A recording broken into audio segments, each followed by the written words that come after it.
much out there on the internet that, you know, I get concerned about. That's why I work with teachers. I do training. I teach at Morningside College. In the summer, training ag teachers. I go to Cornell University and train all the New England ag teachers every 4 years. Go out to the West Coast. But I do this because it's my passion. So there's no such thing as a dumb question unless I tell you it is. So it's really important, if you have a question or you don't understand something, ask me. I have an orchard. I have a research greenhouse that I do test new products outside of Sioux Falls. I have over 48 different species of trees because I like to teach identification to kids because, you know, not all trees are the same. That you're going to have to constantly feed those artificial mixes because they'll run out of gas. And the plant, you know, they're sort of fun. You can see the leaves on that plant, see how nice they are. If you start seeing yellowing on the edges and the tips, you know, the plant's saying, "Hey!" The bathrooms are back there. I'm sorry, I used to teach. My students used to sleep in the back. You know, sometimes they would just fall out of the chair. But, you know, the plants are telling you, hey, something's up here. And if you're not sure what it is, that's why, you know, you can come to a place like this and they can give you an idea of what the problem is. But again, you know, the water quality is everything. John, what's your sources here? We use city water here. Okay. And how often do you use that? Well, we do a water test, try to do twice a year. And definitely when we have a drought year, the water quality changes tremendously. And we've seen it over the last 5 years really change. Our pH now is like 7.2. And the real important thing for us is the alkalinity used to be 300, now it's down to 270, 280. The plants like around 100. And so we have to inject sulfuric acid to get that alkalinity down to about 100, and it does drop the pH too. The alkalinity is so very, very important. Yeah. What's a thought for you? If you ever have issues, try doing a row of 9 feet. And you're going to plant that. And then you're going to wait about 35 to 40 days, and we're going to plant another 9 feet. And then you wait another and do it,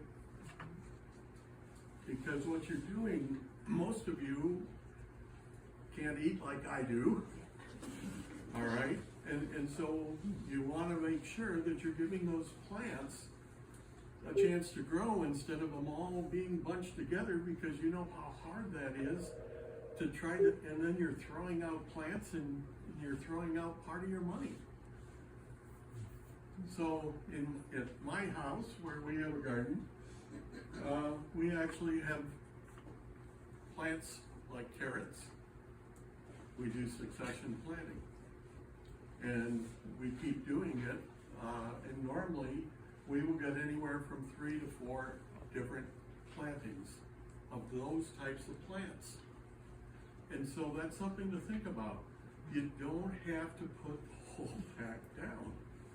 You want to do it in stage, and you know, are very, very important, because people tend to plant in the same place every single year and they don't rotate it around. So if we have potatoes are part of the Solanaceous family. They're a root crop, right? And these take a lot of work. You know, you have to dig down, get it all ready to go. How many of you have limited space at your place? Okay, well, it's going to cost me.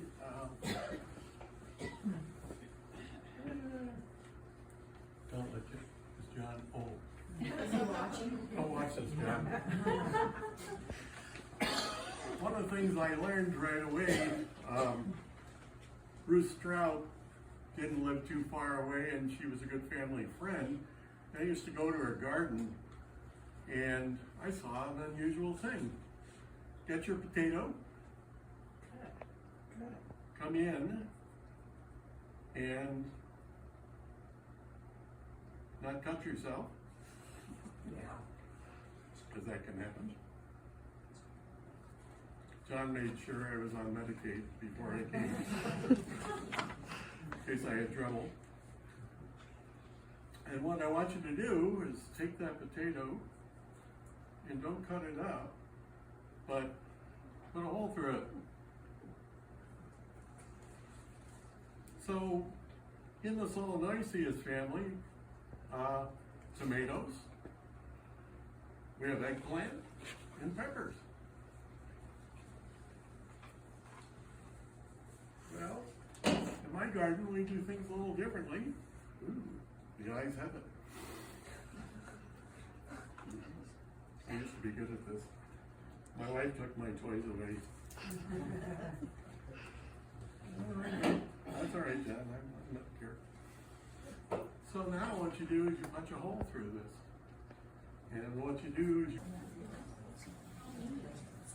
so you comb through, and you don't want huge plants.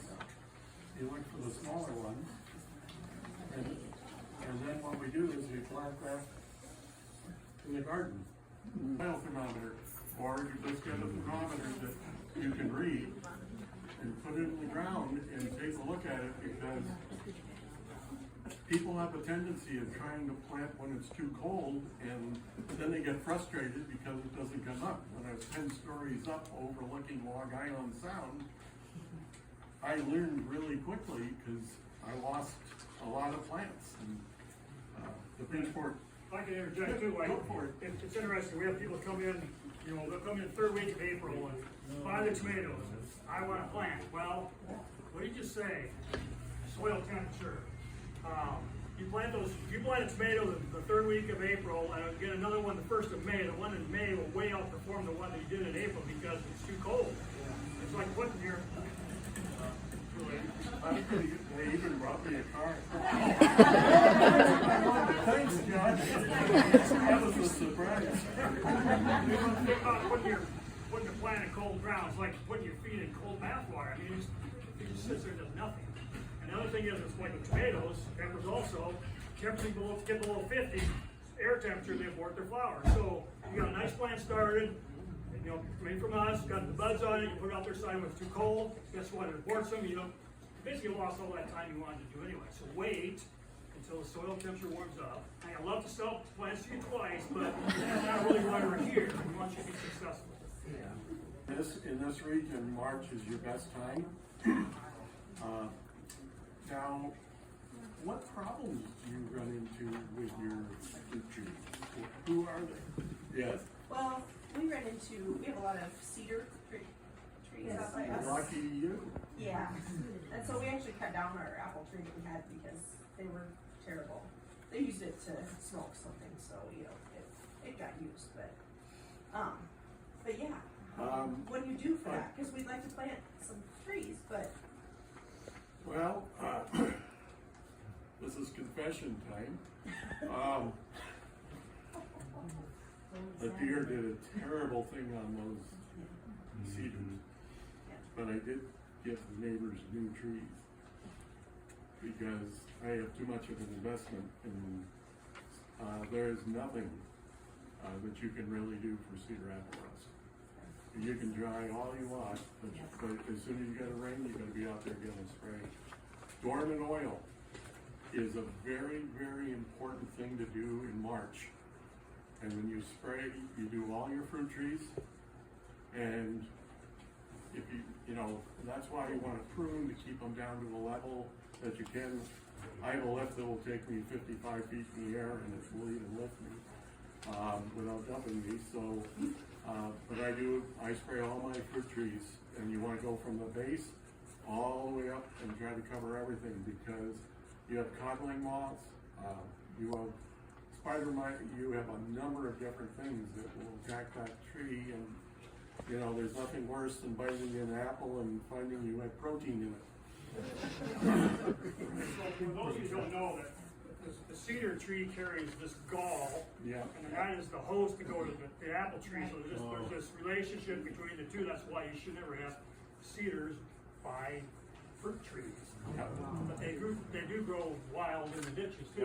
And they'll look pretty, I mean, you'll think, my gosh, it looks like there's some sort of fruit on that, and it really looks like, they have little fingers that come out and the spores just come off of these. So, something to think about.